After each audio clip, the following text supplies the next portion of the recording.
So I'm about to start. Ready? 3.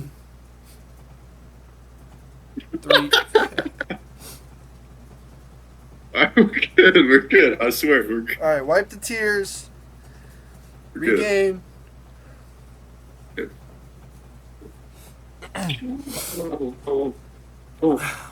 Okay.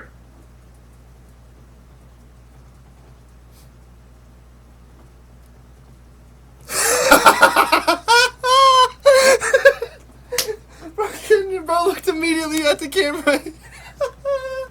Oh my god. So I got a request from you, brother. Either look at the camera or don't look at the camera. It's when you do this, this when he goes like this. Hey, this when he goes like this. This when he goes like this. There he goes. The Louisville Cardinals are traveling down to South Bend to take on the Notre Dame Fighting Irish, led by Marcus Freeman and quarterback Riley Leonard, who fans have been quick to fall out of love with his performances through the first couple of weeks, going as far as to boo him last week. In the first quarter against Miami, Ohio, and we know that Marcus Freeman, he's on the hot seat after losing to Northern Illinois at home. A lot of questions about Notre Dame going into this game. How will they look? But on the other side, the Louisville Cardinals are no slouch. We just watched a couple hours of film on them, individually, and then came together and shared notes. And this Louisville Cardinals offense is no slouch, led by seventh-year quarterback Tyler Shuck, who we love, and they have an absolute stable of running backs and weapons on the outside to support them. Knox, kicking it to you. When you look at this Louisville Cardinals offense, what intrigues you? Who are some of the best guys, and what do they like to do offensively? Yeah, so the narrative surrounding this game, especially because of the blue blood that Notre Dame is and how badly they've looked over the past 3 weeks, the narrative is going to be, is Notre Dame going to show up or are they not? And people are saying, well, if they show up, then they should have no worries about winning this game against Louisville. But I think this Louisville Cardinals team actually has a very decent shot of defeating Notre Dame here, and that is primarily because of their seventh-year quarterback, Tyler Shutt. He's had a string of injuries over the past 3 years. He's been in and out of the transfer portal. It looks like he's really found a home here in Louisville. He looks confident. He looks composed. He throws an absolutely beautiful ball. We saw a couple amazing deep balls to Ja'Cory Brooks last week.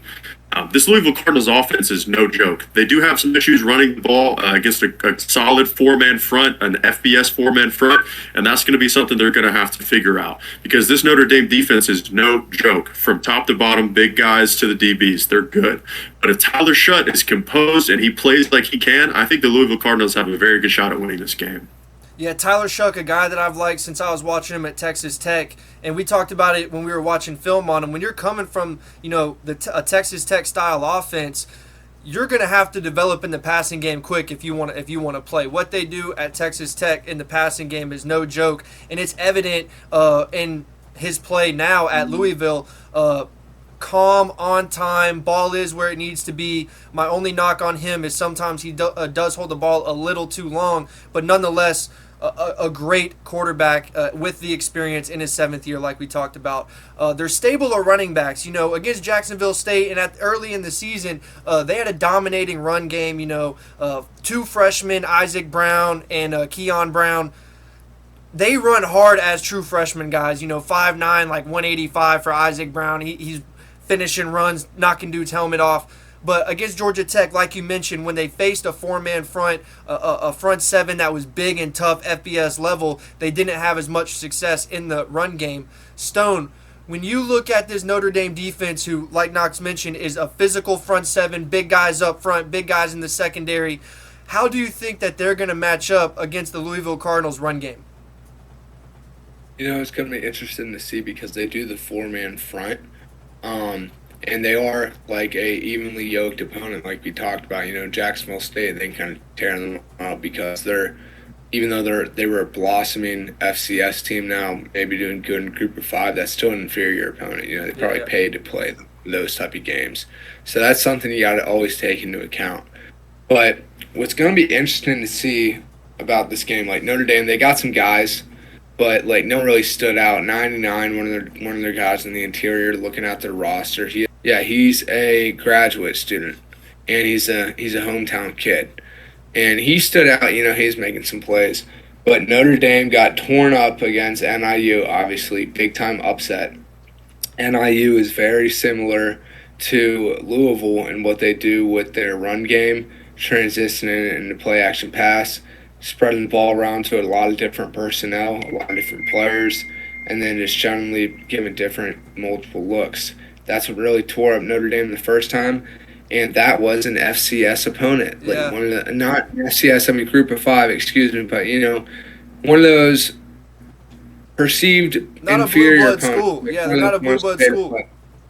Exactly, not a blue blood school, not necessarily like a top school either. Yeah. Like they are a top Group of Five. I will say that NIU has had a reputation not to be a giant killer, but to definitely cut them pretty hard. I can recall times when Ohio State was one of the top teams in the country, almost falling NIU at home. This is my thing with Riley Leonard, Knox.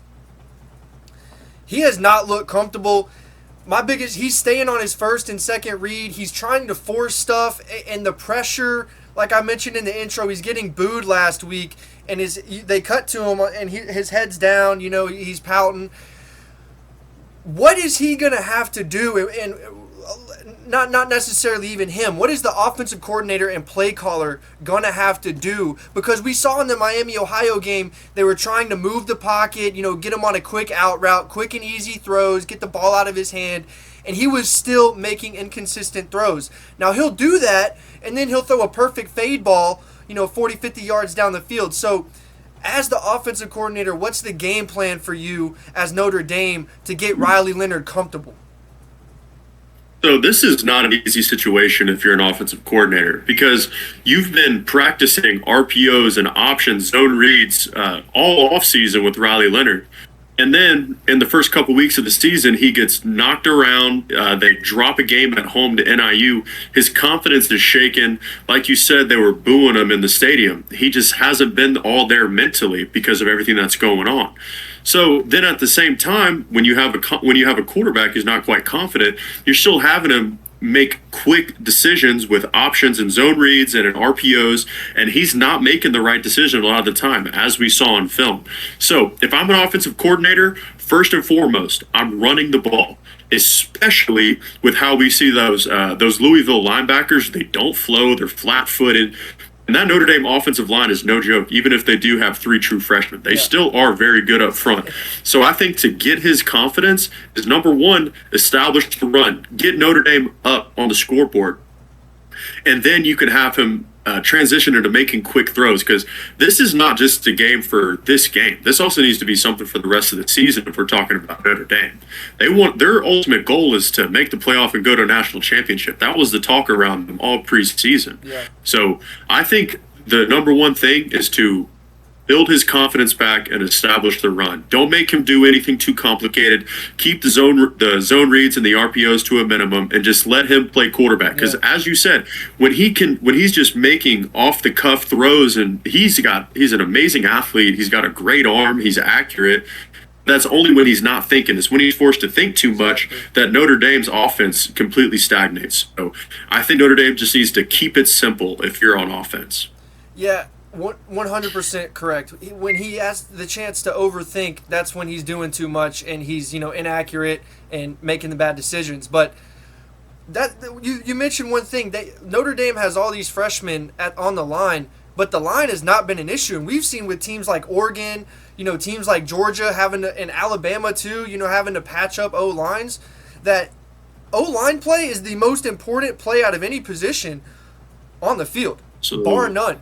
And Notre Dame, the freshmen, they're not just, holding their own. They're playing well. And like you said, this run game, I think, is going to be a pivotal point. And I think getting Riley Leonard going with his legs, too, to help get that confidence going. Because, like you mentioned, he's making some of these incorrect reads on the zone reads and the RPOs, and then using his legs to make up for it by just, sheer athleticism. And that's what he can do. And that's why the ceiling for this Notre Dame team is so high and people have so many questions.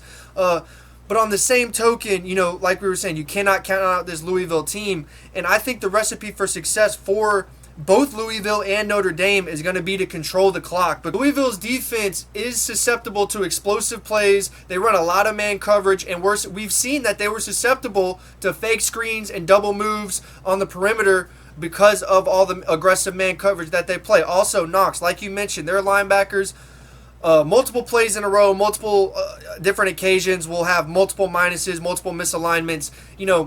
The number one thing you have to do as a defense to be, even average is align properly. And so when I see misalignments from the defense, especially the linebackers who are supposed to be, the guys moving the other pieces around, that's an alarming thing for me. With that being said, I don't know if the Riley Leonard passing attack vertically, how much it's going to be there because of his inability to show that these last couple of games. We talked about how important it's going to be for Notre Dame to get Riley Leonard comfortable. And, we know on the other side, Tyler Shuck and the weapons that they have offensively. When it comes to your prediction, how do you think this game is going to go? So this is a game where I think Notre Dame might jump out to a lead early with their ability to run the ball. Well, the spread was 6.5, correct? Yeah, 6.5. Okay, so I could see a scenario where Notre Dame could jump out to a lead early. However, if they allow an opportunity for Tyler Shuck to really get comfortable and to really start slinging the rock, Notre Dame's going to be in some trouble, especially because they like to blitz. They have very aggressive defensive backs. If they let Ja'Cory Brooks or Bell get open over the top, Louisville could put up 14 points in like 4 or 5 minutes if they have a bad drive on offense. So this game could really go one or two ways. I think it could be a blowout on Notre Dame's favor if they control the clock, control the game. I really think that could be the case. However, it could be a situation where Notre Dame or Riley Leonard makes a mistake and all of a sudden Louisville scored 2 touchdowns in no time. If we're talking about what I actually predict is going to happen, I'm probably going to take Louisville on the points, but I'm going to take Notre Dame at home. This is such an important game for Marcus Freeman and Riley Leonard. They're too talented. They simply cannot drop 2 games in 4 weeks to what people would deem as inferior opponents. I don't think Louisville's a slouch, and I think Notre Dame definitely shouldn't sleep on them. But Notre Dame is more talented than Louisville, top to bottom, for the most part. So Notre Dame simply has to win this game. Marcus Freeman's job is counting on it. Riley Leonard's pride is counting on it. Notre Dame faithful's pride is counting on it. I think they're going to put everything into this game, and I think it might be close because Louisville can score at will, but I'm going to take Notre Dame at the end of the day. Stone, who you got? It's really hard to say, but I think I agree with Knox just with Notre Dame being at home. They really need to get this. So I think they're really, going to lay it all out there. Like Knox said, just for the coach, for Freeman's job, because it really is on the line, just for the culture of the team, they need this. Like, they lost to NIU. That was obviously an embarrassment. That's going to be a permanent stain on the program. Something that those players are going to have to carry. They definitely don't want to have another one. Louisville, they're coming in undefeated. Something, we always hear about Louisville. They come around every couple of years, but can they stay consistent with it and sustain, which I believe they can. They got 4 to 5 running backs. You can think consistency right there because none of them should ever be tired. You have so many different options to throw one in. And Notre Dame, we think about consistency on defense. Can they have it? But also consistency on offense when it comes to Riley Leonard's choices. If they're inconsistent on defense and they give up the big plays like they did against NIU, then Louisville definitely has a chance even though they're inferior. If they really force Louisville to pass a lot, we can see Louisville to really, that's where they'll be susceptible, especially with both their offensive tackles, even though being older guys, they both are commonly seen overextending on the rush. Yeah. We saw they're susceptible to a lot of games, which Notre Dame can definitely do with their superior defensive line play and just the recruits they have, especially 99, I believe, Galoti, who's a redshirt senior. He definitely knows that defense. Utility type of guy. He's been there. This is the type of win that he needs. He wants more than probably anybody else. So, yeah, I've gone back. I'm taking your game. Okay, I've gone back and forth with my pick. Because of Riley Leonard's athleticism and just ability to make plays, I was leaning towards them. Like I said, I think this is going to be a battle of possession and time of possession. Like I said, I think this is going to be a battle of time of possession. But at the end of the day, I just trust Tyler Shuck more to convert those third downs and those big plays in a game where it is a battle of, time of possession and those third downs are really going to count. if the Cardinals can slow it down and get a little bit of consistency within the run game, get it to their playmakers on the outside, and keep the ball in Tyler Shuck's hands and really let them eat the clock, I think this game's going to be low scoring. The under is 45, or the total is 45. I'm going with the under. And also, in an upset, I'm going to take Louisville here. Knox, you mentioned how big of a game this is for Marcus Freeman and especially Riley Leonard. And from what I've seen from Riley Leonard, I think the pressure is just going to be too much. Some guys can handle it and some guys just can't, man. And I feel like I've seen a large enough sample size to know that I think Riley Leonard just can't handle the pressure. As far as Marcus Freeman goes, guys, in my opinion, you can't fake it. The players are going to see straight through it.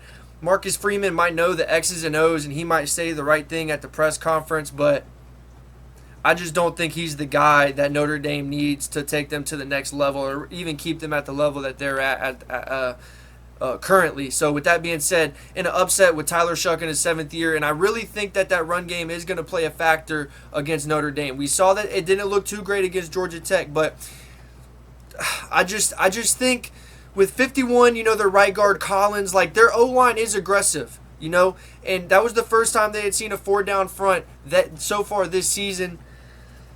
For that reason, I'm going to take Louisville Cardinals in an upset win at Notre Dame. But that's going to do it for this one, guys. Let us know in the comments below what you think. Like the video and subscribe to see more from us, and we'll see you in the next one.